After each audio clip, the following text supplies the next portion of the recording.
Bueno, pues con la misma brevedad que ya he dicho, porque con seguridad lo importante va a venir de lo que ella nos cuente, ¿no? Pero Isabel Jupón Torres es doctora investigadora en inteligencia artificial, a pesar de lo joven que es y que aún encima parece más joven de lo que es, pero ya lleva... son cosas insultantes para los que somos ya, vamos camino de la ancianidad, ¿no? Lleva ya más de 17 años de experiencia en este campo, ¿no? Actualmente es oficial científica en el Centro Común de Investigación de la Comisión Europea, está en Sevilla, y allí explora el aspecto regulatorio de la tecnología y contribuye a establecer el camino hacia una IA y unos mundos digitales confiables en la Unión Europea, algo a lo que ya hacía referencia también en su charla Alberto, ¿no? Bueno, Isabel está firmemente comprometida con los derechos de la mujer, animando activamente a las jóvenes a interesarse por las carreras técnicas, algo que nos preocupa a todos. Yo, Isabel, con cierta satisfacción te digo que a pesar de que solo tenemos menos de un 15% de mujeres en el grado de Ingeniería Informática, y así es en toda España, no es algo singular de Santiago, en el grado de Inteligencia Artificial que se puso en marcha el año pasado, de forma simultánea en los campos de Ourense, A Coruña y Santiago, en nuestro caso supera un poquito la matrícula este año en un 40% el porcentaje de mujeres, lo cual realmente, pues digo bien, ¿verdad, Alberto? Es muy positivo, es algo que, bueno, que no hará que dejemos de tener empeño en subir esa cifra, pero bueno, y no es azaroso con seguridad porque responde hasta a la propia concepción del diseño del plan de estudios, a los esfuerzos que se han hecho en este sentido, pues por tratar de llegar especialmente a las mujeres que podrían verse interesadas por él. Bueno, nos queda mucho por hacer en este campo y tú eres una de las personas que hace y, por tanto, también es de agradecer. Y nada más. El tiempo es tuyo y cuando veas que te hago así es que te quedan 5 minutos y respétame. Sí, sí. Iré mirando el tiempo de vez en cuando. Adelante. ¿Dónde están esas chicas valientes que estudian inteligencia artificial? Sí, aquí no hay muchas. Pero... Bueno, no está mal. Ahí vamos. Bueno. Sí, no, están todas online. Bueno, yo trabajo en la Comisión Europea. Diréis, uy, qué sitio más raro para trabajar para un científico. Ahora os explico. Y en concreto en esta charla os voy a hablar de varias cosas, pero sobre todo de la apuesta europea por una inteligencia artificial confiable. Yo prefiero decir confiable a fiable, pero viene a ser un poco lo mismo. Y ética. Y os voy a poner el ejemplo sobre todo de aplicaciones al sector público. ¿Vale? Entonces, bueno, os voy a empezar por hablar del JRC, Joint Research Center, es donde trabajo. Es un directorado general de la Comisión Europea. Vendría a significar Centro Común de Investigación. No lo sabe mucha gente, pero estamos repartidos, los científicos, digamos, estamos repartidos entre Sevilla y Ispra, que está en el norte de Italia, ¿vale? Es decir, todo lo que es la investigación y el apoyo científico de la Comisión Europea se realiza desde España e Italia. Somos el servicio de ciencia y conocimiento de la Comisión Europea. Entonces, lo que hacemos es apoyar con ciencia, con datos objetivos científicos a nuestros compañeros legisladores de Bruselas para que puedan ejercer sus políticas pues, estando bien informados, ¿vale? Y la verdad que es un sistema que funciona muy bien. En mi departamento, imaginaos, hay miles de políticas, ¿no? Desde políticas climáticas hasta políticas digitales. Pues en mi departamento, mi unidad, nos dedicamos a las políticas, a las regulaciones digitales, entre ellas el famoso AI Act, la regulación de inteligencia artificial europea. Entonces me ha venido genial el final de la charla de Alberto, porque bueno, él os ha empezado a hablar sobre la necesidad, en qué punto estamos hoy en día, ¿no? Y en 2018, más o menos, ya se empezó a hablar de ética, ¿no? La inteligencia artificial está avanzando a pasos agigantados, cada vez los algoritmos eran capaces de hacer más cosas y más sofisticadas y empezaron a aparecer ciertos temas éticos. Y entonces se convocó el High Level Expert Group, que ha aparecido en la transparencia de Alberto, un grupo de expertos de alto nivel convocados por la Unión Europea para hablar de estos problemas éticos de la inteligencia artificial. Entonces, bueno, pues establecieron unas guías sobre puntos que hay que tratar para conseguir una inteligencia artificial fiable. Pues robustez, documentación, supervisión humana, etc. Pero no dejaban de ser guías, no era una regulación firme, ¿vale? Entonces, en 2021, la Comisión Europea ya decide hacer un plan coordinado sobre la inteligencia artificial. ¿Por qué? Porque empieza a darse, y también me remito a una transparencia de Alberto, yo lo llamo el triángulo de la inteligencia artificial, ¿no? Datos, computación y algoritmos. Empezamos a tener muchísimos datos que generamos nosotros mismos en las redes sociales en su mayoría. También hay cada vez más sensores, cada vez más aparatos que generan datos. Tenemos la computación necesaria para poder procesar todos estos datos a través de algoritmos. Entonces, esa es la gran diferencia entre la inteligencia artificial de los años 50 del siglo pasado y la inteligencia artificial actual, con esas redes neuronales profundas, etcétera, ¿no? Que ahora somos capaces de procesar una cantidad de datos tremenda y cuanto más datos, mejor es el algoritmo de inteligencia artificial. Esa relación es así de directa. Gana el que tiene más datos y mejores. Entonces, bueno, contexto político. El plan coordinado sobre la IA empieza con 4 grandes objetivos políticos. Los primeros es establecer las condiciones necesarias, regulaciones, infraestructuras, gente que investiguemos como yo, ¿no? Para hacer que Europa sea el sitio ideal para desarrollar e implementar esta inteligencia artificial ética. Porque se tenía muy claro desde el primer momento que el foco de la política en inteligencia artificial tenía que ser el ser humano. No la tecnología en sí, sino el ser humano. Ahora hablaré más tarde de esto, que es muy importante. Asegurarse de que la tecnología beneficia al ser humano, ser conscientes de los beneficios, pero también de los riesgos que implica la tecnología e intentar mitigar estos riesgos. Entonces, una de las primeras decisiones que se toma es hacer el AI Act, la regulación europea de inteligencia artificial. Sale la primera versión en abril de 2021.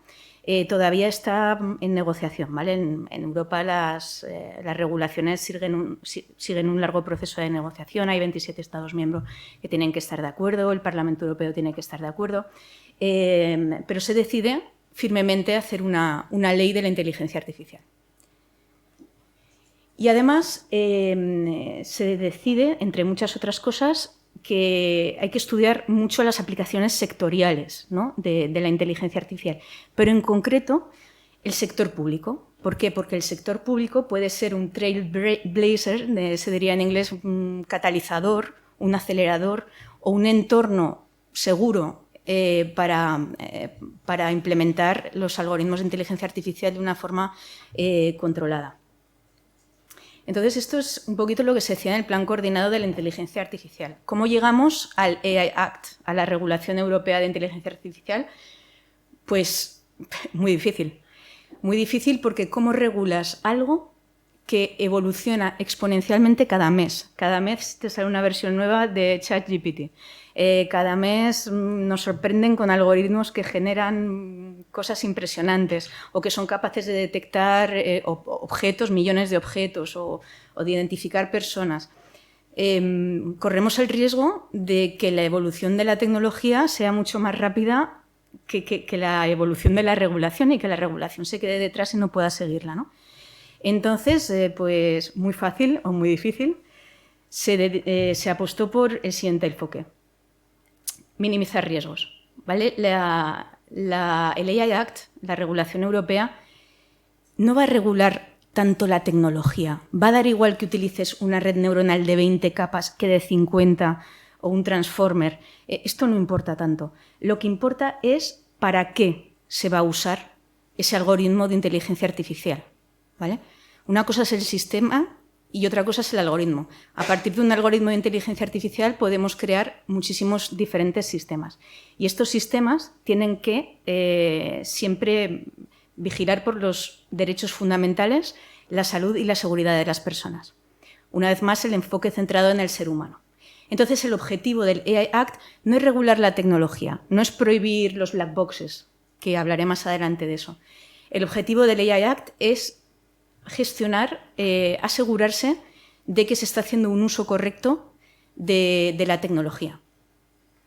Entonces, el enfoque que se le da lo representamos con esta pirámide. Esta pirámide no aparece en el AI Act, pero nos gusta representarlo así, ¿no? Determinamos 4 niveles de riesgo, desde riesgo mínimo hasta riesgo inaceptable, pasando por riesgo de transparencia y alto riesgo. El AI Act, en realidad, va a regular los sistemas de alto riesgo. ¿Vale? Os voy a poner un ejemplo de cada. Por ejemplo, un sistema de riesgo mínimo es cuando yo voluntariamente desbloqueo la pantalla de mi móvil con la cara. ¿Por qué? Porque lo hago voluntariamente, no conlleva riesgo, ¿vale? O conlleva un riesgo, pero es mínimo. El riesgo de transparencia estaría más ligado a lo mejor con la IA generativa, con los deepfakes, con los chatbots. Viene a querer decir que, oye, se permite el uso de esta inteligencia artificial, pero siempre y cuando le digas al usuario en todo momento que esto ha sido generado por inteligencia artificial, que el usuario sea conocedor en todo momento de que está interactuando con una inteligencia artificial, no con un ser humano de verdad. Luego están los sistemas de alto riesgo. Por ejemplo, sistemas de decisión que te otorgan o no el acceso a una universidad, ¿no? Imaginaos que estéis haciendo un examen para acceder a la universidad y se utiliza algún sistema de inteligencia artificial para vigilaros durante el examen. Esto sería de alto riesgo, ¿vale? Porque tiene un impacto importante en vuestro futuro y, por tanto, en el ciudadano. Iremos viendo ejemplos de sistemas de alto riesgo. Y luego, por supuesto, el riesgo inaceptable son pues el famoso social scoring, ¿no? Que se utiliza en algunos países asiáticos, donde te dan una puntuación social, ¿no? En función de lo bueno ciudadano que seas. Y si pierdes puntos con este sistema de puntuación social, que puede consistir en robar papel higiénico de un baño público, pues te resta 3 puntos de puntuación social. Esto es así. Pues automáticamente te pueden denegar una hipoteca, ¿no? En un banco. Esto se considera un riesgo inaceptable. Entonces, la regulación de inteligencia artificial se centra en los sistemas de alto riesgo. Es decir, si yo soy un proveedor público o privado de un sistema de IA, solo voy a tener que preocuparme de respetar el AI Act, de generar toda la documentación que requiere demostrar que eres conforme a la legislación, solo si soy de alto riesgo, ¿vale? Os digo de antemano que la mayoría de sistemas son de riesgo mínimo o de transparencia. Entonces, esto ya relaja, ¿no? Porque si no, imaginaos el trabajo que sería cada vez que alguien hace un algoritmito, un filtro de Snapchat o alguna cosita de riesgo mínimo, pues hacer toda la documentación que requiere acogerse a la ley. Entonces, los requisitos legales para los sistemas de inteligencia artificial son, sobre todo, hay muchísimos más, ¿vale? Pero me voy a centrar en la robustez, que el sistema sea robusto, preciso, fiable, ciberseguro, que haya siempre una posibilidad de supervisión humana, un botón rojo, como me gusta llamarlo a mí, que permita pues, denegar la decisión tomada por el sistema de inteligencia artificial. Garantizar transparencia. Transparencia significa ser muy abierto con cómo se ha entrenado el sistema, cómo se ha validado, qué bases de datos se han usado para validación y entrenamiento. También hacer documentación técnica, un buen manual de usuario. Al final es sentido común, ¿no? También hacer siempre muy consciente al usuario de las limitaciones del sistema. No solo decir que es maravilloso, que tiene una tasa de acierto del 99,9%. No es que me interesa el 0,1% restante, ¿cuándo va a ocurrir, ¿no? ¿En qué va a fallar? También tenemos que establecer sistemas de login y de trazabilidad y de auditabilidad, ¿vale? Pues loguear todas las salidas del sistema en cada momento con un timestamp para saber exactamente luego, bueno, de cara a que ocurra algo, qué sucedió y que sea auditable. Y finalmente tenemos que tener mucho cuidado con los datos, ¿vale? Los datos son una parte importante. No los datos en sí mismos, que también por supuestísimo. En las primeras versiones del AI Act se hablaba de datos free of errors, libres de errores, y dijimos todos, es imposible tener datos libres de errores, ¿no? Pero por lo menos minimizar los errores en los datos o ser conscientes de que pueden estar y establecer mecanismos de gobernanza. Es decir, quién gestiona los datos, cómo se guardan, quién tiene acceso a ellos, ¿vale? Entonces, básicamente el AI Act todavía está en fase de negociación, pero ya muy avanzada. Se espera que para 2024 ya esté implantada la ley. Y con lo que quiero que os quedéis es que es una regulación centrada en el ser humano y en la prevención de riesgos para el ser humano. Entonces, ahora, de estos requisitos que os he dicho, de la precisión, robustez, supervisión humana, transparencia, etc., os voy a ir ilustrando cada uno de estos principios, o los más importantes, a través de aplicaciones en el sector público, de ejemplos concretos de cosas que, bueno, de aplicaciones reales que se han dado en el sector público. Haré referencia a los artículos del AI Act, por ejemplo, de precisión, robustez y seguridad, está recogido en el artículo 15 del AI Act, por si os da por leeros la regulación, cosa que sinceramente os aconsejo porque es una regulación pionera. Esto se me olvidó decirlo. Pionera es la primera regulación de la inteligencia artificial en el mundo. O sea, Europa ha sido muy valiente de hacer esta regulación, ¿no? De atreverse a empezar a hacer esta regulación. Entonces, en el artículo 15 se trata de la precisión, la robustez y la seguridad. La precisión, pues es lo que hablábamos, ¿no? Un detector de objetos, ¿qué precisión tiene? 99% de acierto. Ya, pero dame más datos, ¿no? ¿En qué base de datos lo has entrenado? ¿Cómo lo has validado? ¿En qué tipos de datos falla? ¿Si es robusto? Entonces, aquí, como palabras clave, tenemos pues el nivel de precisión, métricas y sobre todo los tests.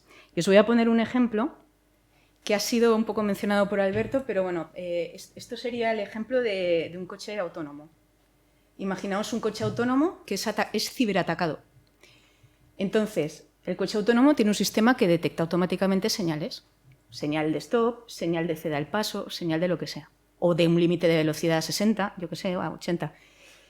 Podemos hacer un ciberataque simplemente introduciendo en el sensor un pequeño ruido adversarial. Se llama adversarial porque estamos como peleando contra el sistema de inteligencia artificial. Esa suma de ese ruido adversarial no se nota en el resultado final de la imagen, no es perceptible para el ojo humano, pero sí es perceptible para la máquina. Y esto puede provocar que la red, en vez de detectar un stop, detecte un ceda al paso, con las consecuencias que esto puede conllevar, pues un accidente de tráfico, por ejemplo. Con lo cual puede haber consecuencias muy graves para la sociedad. Diréis, hombre, ya, pero un ciberataque metiendo un ruido adversarial es como algo muy sofisticado. Pero es que yo a lo mejor soy una gamberra y me dedico a poner pegatinas en las señales de stop, este tipo de pegatinas, pues que molestan bastante a los sistemas se llaman tipo checkboard, ¿no? Molestan bastante a los sistemas de inteligencia artificial, cada vez menos, porque cada vez se hacen más robustos ante estos ataques. Pero si soy una gamberra y pongo 4 pegatinas, pues a lo mejor estoy provocando 100 accidentes. Entonces, hay que tener sentido común y, sobre todo, demostrar que, pues, en este caso, que este sistema es robusto frente a estos ataques. Otro ejemplo, que este sí que fue, la verdad, muy sonado, quizás lo hayáis oído hablar. En Holanda, pues decidieron utilizar un sistema de inteligencia artificial para detectar gente que había defraudado pidiendo subsidios para niños. Entonces hicieron un sistema de inteligencia artificial que detectaba automáticamente quién había intentado defraudar al gobierno pidiendo ayuda sin merecerlas. Entonces, de repente, entrenaron el algoritmo de inteligencia artificial, lo desplegaron y automáticamente, cuando el algoritmo decía que alguien había defraudado, le llegaba una multa a la persona correspondiente y era una multa cuantiosa. Pero cuantiosa, o sea, podían ser 100.000 euros de multa. Claro, si eres una familia, además, generalmente desfavorecida, porque ¿quién va a pedir un subsidio para niños, no? Pues familias desfavorecidas. Pues fue un drama. Se detectaron, en base simplemente a los indicadores de riesgo que sacaba el algoritmo, se detectaron tens of thousands of families, ¿vale? O sea, decenas de miles de familias recibieron multas. Esto es algo que se conoce como automation bias, que traducido al castellano vendría a ser como fe ciega en la inteligencia artificial. Aquí no hay ningún tipo de supervisión humana, se ha confiado totalmente a ciegas en la inteligencia artificial y se dice que defrauda y punto y le meto la multa. Consecuencias sociales. Hasta hubo suicidios de gente que no podía hacer frente a estas multas tan cuantiosas. Entonces, como podéis ver, bueno, un sistema que está bien porque bueno, puede ayudar a acelerar, a tomar la decisión de potenciales riesgos de fraude, pero que falló en implementación, ¿vale? Y además de esas familias, aparte de que hubo suicidios, la mayoría de estas familias, como he dicho, eran de minoridades étnicas, y entonces esto es una forma más de perpetuar los sesgos, ¿no? O sea, porque el algoritmo al final aprendía que si eras de una minoría étnica o más vulnerable o tenías menos ingresos, pues tenías más tendencia a defraudar, con lo cual se vieron perjudicados los de siempre. ¿Vale? Entonces, la perpetuación de sesgos y el automation bias son dos conceptos con los que también me gustaría que os quedarais. Siguiendo con el tema de los sesgos, pues el AI Act en su artículo 10 nos llama a tener datos representativos, libres de errores en su primera versión, luego se quitó, representativos para evitar sesgos y que no marginen a absolutamente ningún ser humano y que sean accesibles para todos. Entonces aquí los conceptos claves son sesgos demográficos, género, edad, sexo, también orientación política, orientación sexual, que también se han dado casos de sesgo en este sentido. Y en 2018, una investigadora del MIT, que es la que aparece en la foto, Joy Buolamwini, es genial, ¿no? Ella estaba en el MIT, pedazo de institución, rodeada de todos sus colegas blancos, y decide hacer un proyecto artístico con un sistema de detección facial y quería, nada, era artístico, quería poner máscaras sobre las personas, que se vieran como en un espejo, como si fuera un filtro de Snapchat, año 2018. Entonces vamos a ver qué le pasó. Perdón. No veo el cursor, no sé si me podéis ayudar desde... Ah, ahora.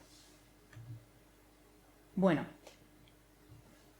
pues ella nada tan contenta, se compra su software además de Microsoft, coge un software de Microsoft de detección de puntos faciales, lo prueba su compañera blanca de laboratorio, maravilloso. Consigue sobreimponer mascaritas, hace como un espejo artístico, está contenta. Pero vamos a ver qué pasa cuando se pone ella, que no la detecta. Sin embargo, se pone una simple máscara blanca y empieza a funcionar el sistema. Pues ella la lió parda, si me permitís la expresión, ¿vale? Creó un movimiento llamado la Algorithmic Justice League, que es un poco así en plan superhéroe. y bueno, pues destapó este sesgo, ¿no? Los sistemas de reconocimiento facial, de análisis facial, están sesgados contra la raza negra, también contra la asiática. ¿Cómo fue posible detectar este sesgo? Pues ahora mismo en la sala, mira, veo que tenemos una persona negra. Ya está, los demás somos blancos. La importancia de la diversidad en los equipos que desarrollan inteligencia artificial. Gracias a que Joy estaba en ese equipo, detectaron que había un sesgo racial. Es tan tonto como que tenemos que intentar hacer equipos diversos, multidisciplinares, por supuesto, pero es que además diversos en términos de edad, raza y género. Es muy importante porque solo así nos daremos cuenta de los sesgos realmente.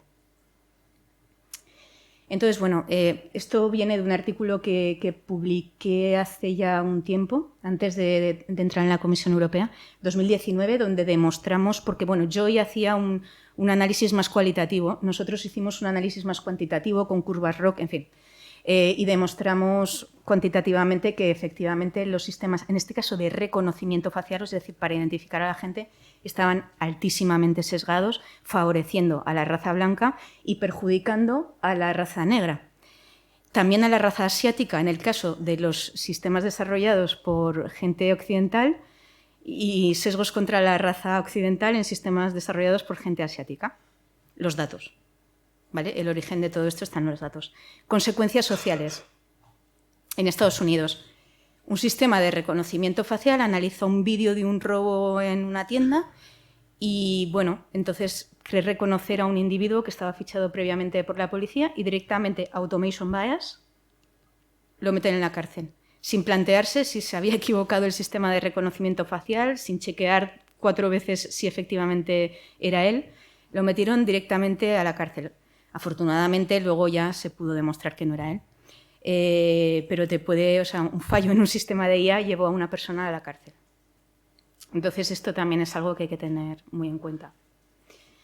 Respecto a la gobernanza de datos, no me quiero poner muy plasta porque esto es más aburrido, sobre todo para un público técnico, pero lo que sí quiero transmitiros es que es tan importante hacer un buen algoritmo técnicamente como si tú eres la empresa, o imaginaros que estoy en el sector público, si tú eres la empresa que lo implanta de verdad, diseñar unos buenos procesos, por ejemplo, de gobernanza de datos.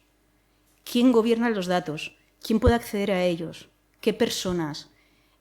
¿Cuándo? ¿Cómo se recogen estos datos? ¿Cómo se anotan? Hay que establecer procesos y son tan importantes los procesos como la propia tecnología, sobre todo cuando se trata de datos personales. Datos personales, pues la cara, datos biométricos, hay que siempre intentar minimizar su uso e incluso permitir mecanismos de auditoría, de login, de trazabilidad en el desarrollo de los sistemas de inteligencia artificial. Como este tema es más a nivel de gobernanza y de política, os remito a esta lectura de mi compañero Luca, que explica muy bien todo el tema de la necesidad de establecer procesos muy bien definidos. Finalmente, la supervisión humana. ¿Qué tal voy de tiempo? Bien. El artículo 14 habla de la supervisión humana, Human Oversight, en inglés. La supervisión humana es indispensable para minimizar los riesgos del sistema de inteligencia artificial. Ahí juegan un rol esencial las interfaces humano-máquina, la usabilidad y el diseño de interfaces y de experiencia de usuario. Es tan importante como el propio algoritmo, una vez más. ¿Por qué? Porque con un buen diseño de interfaz podemos limitar bastante bien. Antes comentaba Alberto que en ChatGPT construyeron varias capas por encima para evitar los sesgos éticos,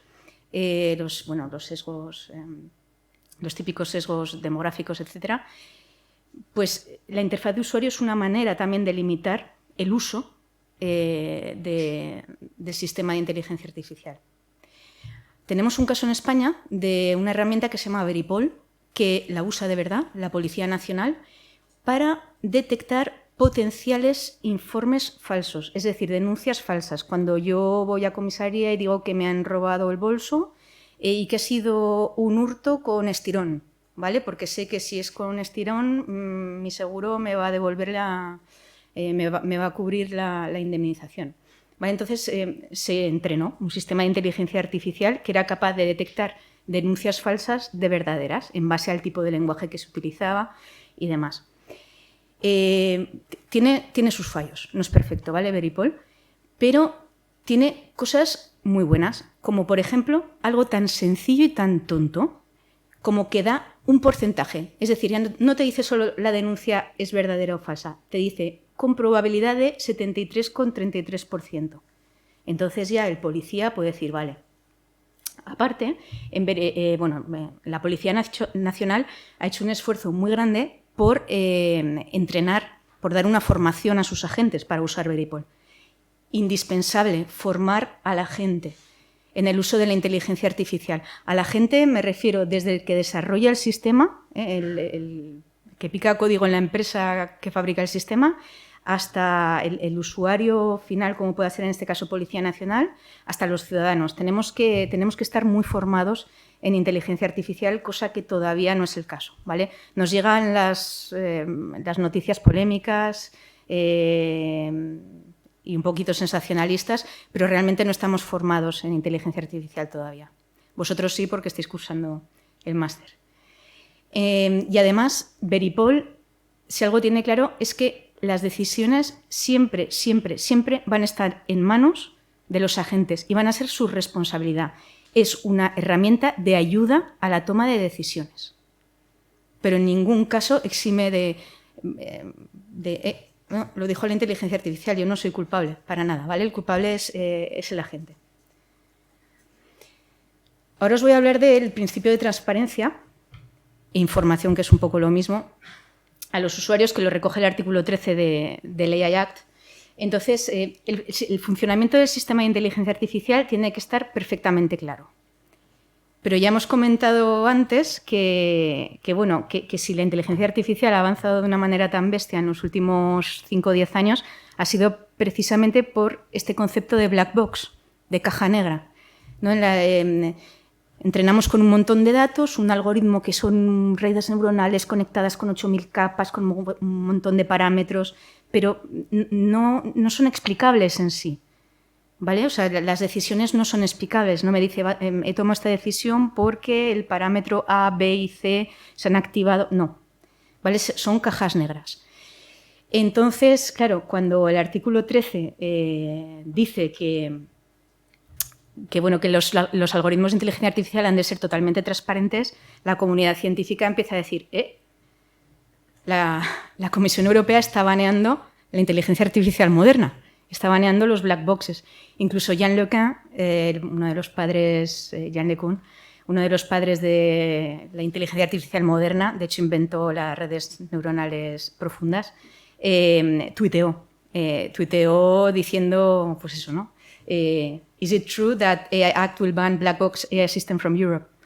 Y nosotros nos vimos hasta con el deber de hacer una publicación que publicamos en la conferencia en Facts, que es una conferencia que está, digamos, muy de moda para todo lo que es hablar de temas éticos de la inteligencia artificial, donde explicábamos que esto no es así, que no se están baneando las cajas negras, que lo que se está diciendo es que se tienen que comprender qué está entrando al sistema, qué outputs genera el sistema, cómo se generan, con qué datos ha sido entrenado, cómo interpretar los resultados del sistema, cuándo falla, ser muy transparente con los fallos, muy transparente. No pasa nada por decir que va a fallar con la raza negra, simplemente hay que ser consciente. Entonces, pues escribimos este artículo y este es el ejemplo que pusimos, a ver si atino con el cursor. Esto es un algoritmo, yo me he dedicado toda mi vida al análisis facial. Esto es un algoritmo de análisis facial. Detecta microexpresiones faciales, detecta la mirada, la orientación de la cabeza. Todo queda perfectamente logueado, todas las coordenadas de los puntitos rojos que veis quedan logueadas por cada fotograma. Las action units, que es lo que veis como AU, es como un código súper objetivo para describir lo que está sucediendo en la cara, ¿no? Por ejemplo, la 1 y la 2 es que se levantan las cejas. Ahora mismo las tiene levantadas, la acción 1 y 2 están activadas. Pero esto es un algoritmo. Imaginaros la de usos que puede tener este algoritmo.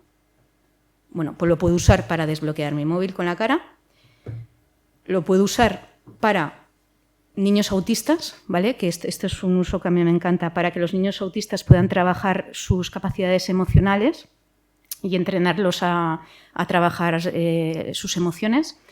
También puede servir para detectar si un conductor se está quedando dormido al volante, ¿vale? De hecho, se utiliza mucho para eso. Y también se puede utilizar para esta aplicación mockup que nos hemos inventado, ¿vale? Esto es un mockup, no es una aplicación real, que sería un proctoring tool. Un proctoring tool es esto que se ha puesto de moda desde el COVID, de que cuando haces un examen y te están monitorizando una aplicación para detectar pues, posibilidad de que estés haciendo trampas, básicamente, ¿no? Entonces, evidentemente el algoritmo que os he mostrado antes está integrado aquí. Es un algoritmo bastante robusto, la verdad, funciona muy bien con todas las razas. Entonces lo que hemos hecho es diseñar una interfaz que deje claro, simplemente por el uso, que va a ser usado exclusivamente para proctoring, no para, por ejemplo, interrogatorios policiales, ¿vale? Hay un punto muy importante que es que en todo momento hay muchísimos tutoriales, muchísima información. Este es el principio de transparencia. Podemos supervisar todo lo que está pasando y podemos generar alertas, ¿vale? Estos piquitos serían las 3 alertas que se están generando aquí. Cada alerta tiene una probabilidad asociada. Entonces, por ejemplo, la primera alerta, con un 65% de probabilidad, la persona está distraída. En la alerta de abajo, un 97% de probabilidad, la persona está ausente. Entonces, estas alertas se podrían visualizar para efectivamente ver qué está pasando. Ahí se ha distraído porque está bebiendo agua, pues la persona que supervisa dice, ok, no pasa nada, ignoro esa alerta. Aquí puede estar pensando, la de abajo claramente se ha levantado, ¿no? Entonces, también hay que establecer mecanismos de, vale, tengo un proctoring tool, yo estoy a cargo, soy la universidad que está a cargo, voy a establecer procesos.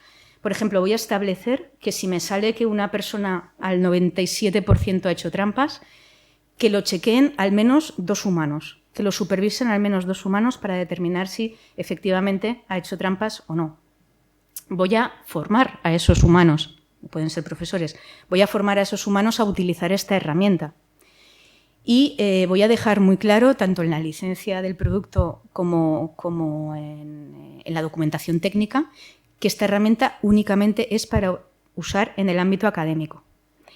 ¿Vale? Esto es, según el AI Act, es una aplicación de alto riesgo, porque podríamos estar usándolo para dar acceso a una universidad, a un estudiante a una universidad.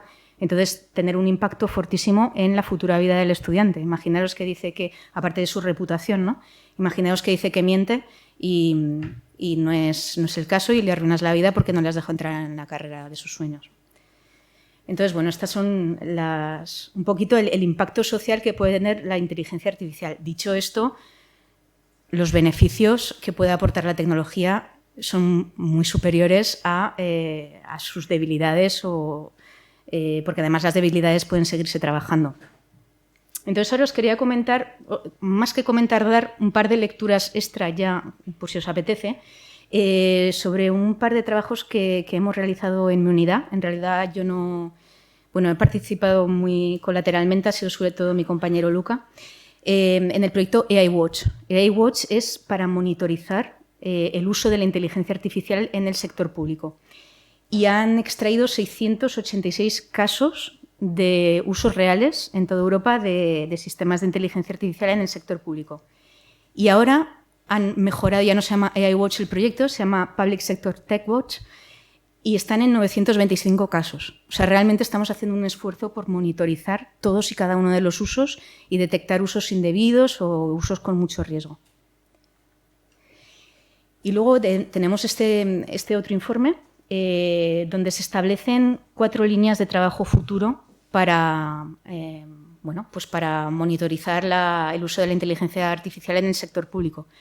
Primero es promover, por supuesto, este concepto de inteligencia artificial fiable, ética, respetuosa de nuestros valores europeos, de nuestros derechos fundamentales, mejorar los mecanismos de gobernanza conjunta entre países a través de homogeneizar los marcos regulatorios y demás, construir un ecosistema conjunto e interactivo de soluciones basadas en IA, por ejemplo, a nivel de interoperabilidad de datos, y monitorizar el uso que se está dando a la inteligencia artificial.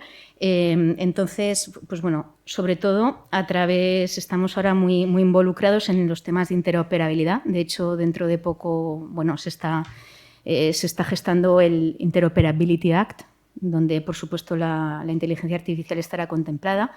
Los Common European Data Spaces para compartir datos y bueno, poder hacer frente a esas big techs que acaparan datos y poder estar a nivel competitivo, a su nivel competitivo. Y ahora, en concreto, el Gobierno de España va a ser pionero en los sandboxes regulatorios. Sandboxes regulatorios es una llamada a la participación de empresas de sector privado, sector público, para participar junto con nosotros, los expertos de la Comisión, los expertos de Secretaría de Estado de Digitalización e Inteligencia Artificial, a ver tu sistema de inteligencia artificial, que es de alto riesgo, cómo podemos hacer para que respete el AI Act, cómo de difícil resulta, qué trabas te estás encontrando para facilitar la vida. Es decir, en ningún momento se pretende que el AI Act perjudique la innovación. por la cantidad de documentación que hay que generar o por la cantidad de trabajo que requiera, ¿no? Entonces, esto es un poco lo que estamos trabajando ahora mismo.